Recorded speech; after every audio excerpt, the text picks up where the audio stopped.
mengajak kepada Allah Azza wa Jalla. Setelah mengajak kepada Allah, wa 'arada 'alaihim nafsahu, dan menawarkan dirinya, maukah kalian membawa aku dan membela aku dalam dakwah ini? Faqala lahu rajulun minhum yuqalu lahu Bayharah ibn Firas. Kemudian berkatalah salah seorang mereka yang dijuluki dengan nama Bayharah ibn Firas. Dia berkata, "Wallahi law anni akhadtu hadzal fata min Quraisy la akaltu bihi al-'arab." Sungguh kalau aku ambil pemuda ini dari Quraisy, niscaya aku makan semua orang-orang Arab. Yang dipikirkan adalah masalah urusan kedudukan. Niscaya aku akan bisa mengalahkan seluruh orang Arab karena aku membawa orang ini kalau benar-benar Nabi. Tsumma qala lahu, maka orang ini kemudian nanya kepada Nabi, "Ara'aita in nahnu bay'anaka ala amrik, thumma adharaka Allahu ala man khalafaka, ayakunu lana al-amru min ba'dik?" Bagaimana pendapatmu kalau ternyata kami berbaiat kepadamu dan membela kamu, dan kemudian Allah Subhanahu wa taala memenangkan kamu, siapakah nanti yang di belakangnya? Apakah kami akan menggantikan kamu setelah kamu mati? Yang dipikirkan adalah kekuasaan. Yang dipikirkan adalah kedudukan. Lihat pertanyaannya, ayakunu lanal amru min ba'dik? Apakah nanti setelah kamu menang, urusannya nanti diserahkan pada kami setelah kamu? Ini setelah kamu tiada, kami yang akan meneruskan. Qala al-amru ilallah yada'uhu haitsu yasha. Nabi menjawab, adapun urusan itu di tangan Allah Subhanahu wa taala. Allah akan letakkan kepada siapapun yang Allah kehendaki. Faqala lahu, maka orang tadi berkata, "Afanuhdif nuhuruna lil arabi dunaka fa idza adharaka Allah kana al-amru li ghairina?" Apakah kami akan menyerahkan leher-leher kami untuk menjadi sasaran orang-orang Arab? Kemudian setelah itu urusannya akan diberikan kepada selain kami? Tidak, kata dia. Lihat, ketika Rasulullah menjawab bahwa urusan ini akan diserahkan kepada siapa yang Allah kehendaki, maka orang itu menyatakan, apa nuhdif nuhurana. Nuhdif dari kata hadaf. Hadaf itu sasaran tembak, sasaran panah, sasaran tikaman mereka. Yani apakah kami akan menyerahkan leher-leher kami ini sebagai sasaran dari pedang-pedang mereka, sebagai sasaran panah-panah mereka dan tombak-tombak mereka. Kemudian setelah itu urusannya nanti diserahkan kepada selain kami. La hajata lana fi amrik, kami enggak butuh dengan urusanmu. Fa abaw alaihi, juga menolak ajakan Rasulullah sallallahu alaihi wa ala alihi wasallam. Falamma sadara an-nas raja'at Banu Amir ila syaikhin lahum. Setelah manusia selesai, raja'at Banu Amir, maka suku-suku pun pulang ke negerinya masing-masing, termasuk Banu Amir kembali ke negerinya atau ke daerahnya. Raja'a ila syaikhin lahum, mereka kembali ke syekh mereka, pimpinan mereka, qad kanat adrakathu sin, pimpinan mereka yang sudah sangat berumur, sudah renta, sehingga tidak mampu untuk berangkat ke haji, tidak mampu untuk berangkat ke Mina di mawasim. La yaqdir an yuwafa ma'ahum al-mawsim, tidak mampu untuk berangkat bersama mereka di musim itu. Fakanu idza raja'u ilaihi haddatsuh, dan mereka Banu Amir itu sudah terbiasa kalau mereka kembali dari manapun mereka akan cerita kepada tokoh tadi, pimpinannya, syekh tadi, menceritakan apa yang terjadi di perjalanan, menceritakan apa yang terjadi di sana. Haddatsu bima yakunu fi dzalikal mausim, akan disampaikan kepadanya apa yang terjadi di musim tersebut. Falamma qadimu alaihi dzalikal am, ketika pada tahun itu mereka kembali ke syekhnya, sa'alahum, syekhnya bertanya seperti biasanya, amma kana fi mausimihim, apa yang terjadi di musim mereka pada tahun ini. Faqalu, mereka menjawab, ja'ana fatan min Quraisy, thumma ahadu bani Abdul Muttalib yaz'um annahu nabi. Datang kepada kami seseorang pemuda.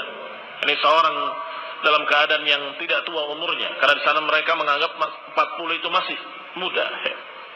Setelah di atas 40 baru dikatakan berumur. Thumma ahadu min Bani Abdul Muttalib. Kemudian di belakangnya ada seseorang dari Bani Abdul Muttalib. Yaz'umu annahu nabi, dan menganggap bahwa dia adalah seorang nabi. Yad'una ila an namna'ahu, dia mengajak kami untuk membela dirinya. Wa naquma ma'ahu, dan untuk bangkit berdiri bersamanya dalam dakwahnya. Wa nakhruj bihi ila biladina, dan dia meminta agar membawanya ke negeri kita. Fawada'a syekh yadayhi ala ra'sihi, maka syekh tadi meletakkan tangannya di kepalanya. Thumma qala ya Bani Amir, hal laha min talaf.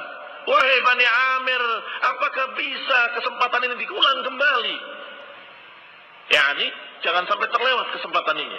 Hal lidzunabaha min matlabin. Ini pepatah. Apakah ekornya bisa ditangkap? Itu kalau kamu pernah melihat binatang, apakah kucing atau kambing atau burung, ketika dia berputar-putar mengejar ekornya, tahu kalian kira-kira kapan akan ketangkap ekornya? Itu pepatah. Artinya duhai sesuatu yang sulit untuk dicapai dan sudah kelewat waktunya. Walladzi nafsu fulanin biyadihi ma taqawwalaha Ismailun qat. Kata orang tua tadi, sungguh demi yang jiwaku ada di tangannya, yang jiwa fulan ada di tangannya, ma taqawwala Ismailun qat. Seorang turunan Ismail enggak akan berdusta. Wa innaha lahaq, itu pasti benar, itu pasti hak. Fa aina ra'yukum kana ankum, di mana pikiranmu ketika itu? Orang tua ini dalam keadaan tahu betul wataknya orang-orang Quraisy, wataknya turunan Ismail. Qala ma taqawwala Ismailun qad, enggak mungkin seorang Ismaili akan berdusta. Karena memang di kalangan orang-orang Arab ketika itu berdusta itu suatu yang rendah. Mudah-mudahan masih ingat ketika riwayat tentang Abu Sufyan ditanya oleh Raja Heraklius. Apa kata dia? Sungguh kalau aku tidak tahu bahwa dusta itu adalah akhlaknya orang rendahan, aku akan berdusta. Tetapi karena aku tahu itu adalah akhlaknya orang rendahan, aku jawab dengan jujur. Maka semua yang ditanya oleh Raja Heraklius dijawab oleh Abu Sufyan dengan jujur. Padahal waktu itu dia masih kafir. Kenapa? Mereka tahu dusta itu adalah akhlaknya orang rendahan. Sehingga orang tua tadi dari Banu Amir paham kalau seorang Ismaili, seorang dari turunan Nabi Ismail, dari kalangan Quraisy berbicara, tidak mungkin dia dusta. Ma taqawwala Ismailun qad, Ismailiyun qad, wa innaha lahaq, itu sungguhnya hak. Kalau masih ada kesempatan kembali, terima dia.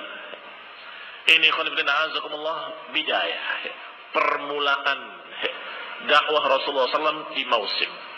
Maka mausim berikutnya nanti mereka dalam keadaan sebagiannya sudah ada yang merencanakan, bukan hanya menerima, tapi merencanakan untuk menemui Rasulullah SAW. Adapun awal pertama mereka menolak, tetapi mereka sudah paling tidak mendapatkan informasi tentang seorang Rasul yang diutus. Demikian yang namanya dakwah. Jangan kamu harap sekali dakwah langsung berubah. Tidak. Dakwah itu tidak seperti membalik tangan. Hari ini kita berbicara, kemudian gagal, mereka tidak mau menerima. Jangan dikira bahwa itu nggak ada manfaatnya. Jangan dikira bahwa itu sia-sia. Tidak sia-sia. Mereka menolak memang saat itu, tetapi paling tidak mereka sudah mendapatkan satu berita tentang dakwah tauhid. Ketika ada orang lain nanti memberitakan pula dakwah yang sama, dia akan berkata, ini seperti yang saya dengar kemarin atau ketika tahun lalu. Ini persis seperti yang dikatakan oleh si fulan pada tahun lalu. Jangan-jangan ini adalah hak. Maka dia terima. Ketika diterima pada tahun berikutnya, apakah yang berjasa mendapatkan pahala dengan orang ini masuk Islam? Orang yang pertama atau orang yang kedua? Atau orang kedua saja? Atau orang pertama saja? Tentunya yang pertama tadi ikut andil mendakwai orang tadi. Walaupun ketika dia dakwahi belum masuk Islam. Ketika orang kedua mendakwahi baru masuk Islam. Tetapi orang yang pertama bukan tidak andil, andil besar. Rasulullah berbicara di awal musim, mereka menolak.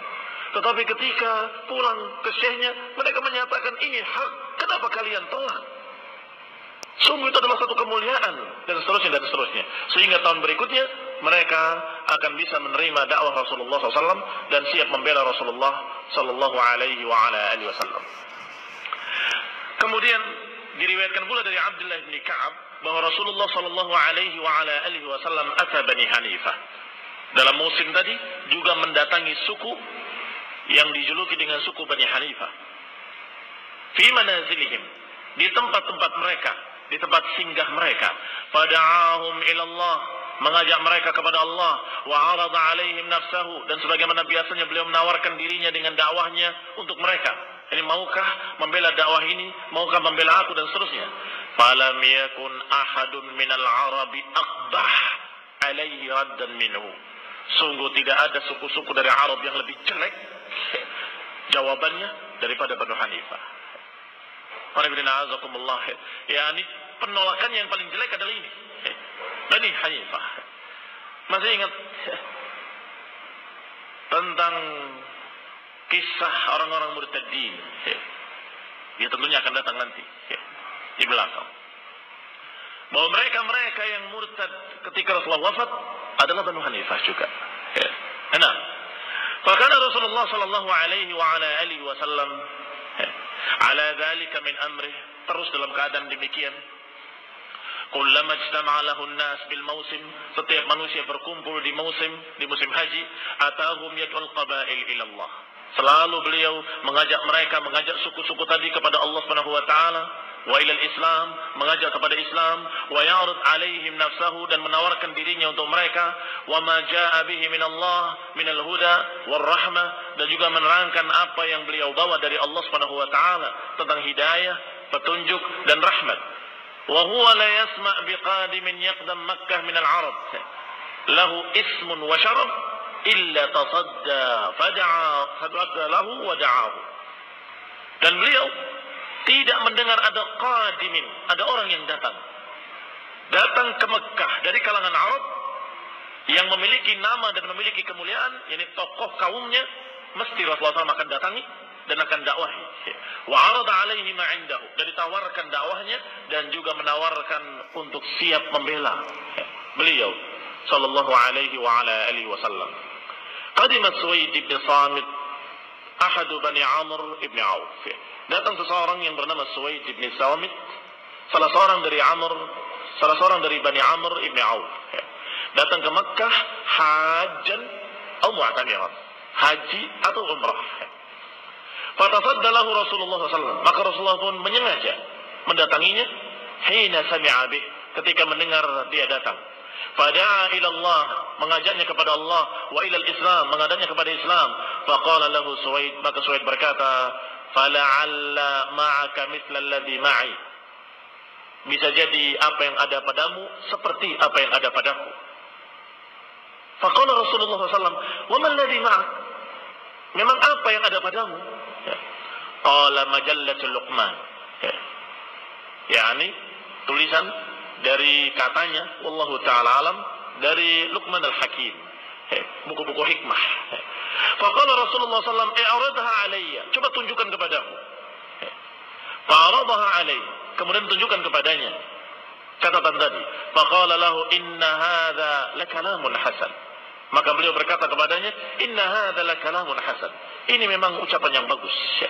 Walladhi ma'i afdal min hadha, tetapi yang aku bawa, kata Nabi, lebih afdal daripada ini. Dan apa yang kamu bawa itu bagus, tulisannya, isinya bagus, karena isinya hikmah, hanya masalah hikmah.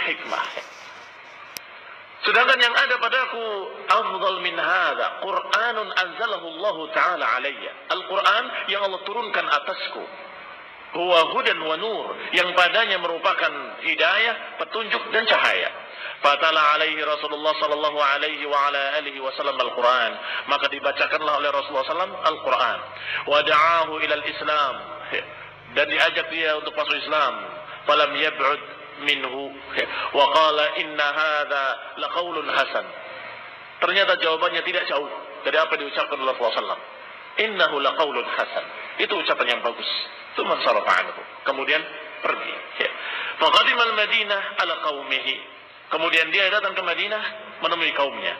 Falam yalbat an qatalathul Khazraj, tetapi tidak lama kemudian dia dibunuh oleh suku Khazraj. Fa in kana rijalun min qaumihi la yaqulun inna lanarahu qad qutila wa huwa muslim. Beberapa orang dari kaumnya berkata, sungguh kami melihat dia terbunuh dalam keadaan sudah masuk Islam.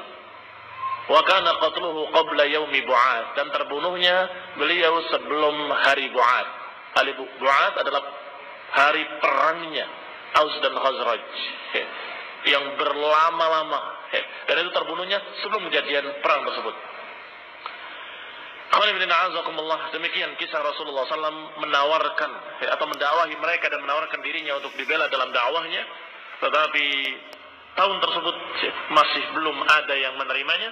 Hanya saja di kalangan mereka ada yang sudah mengerti kalau ternyata apa yang dibawa oleh Rasulullah SAW adalah hak dari syekh mereka. Seperti pertemuan yang kedua dengan mereka pada musim berikutnya, yang kemudian sebagian mereka masuk Islam dan membaiat Rasulullah SAW di Bai'atul Aqabah. Wassalamu taufiq wal afiyah.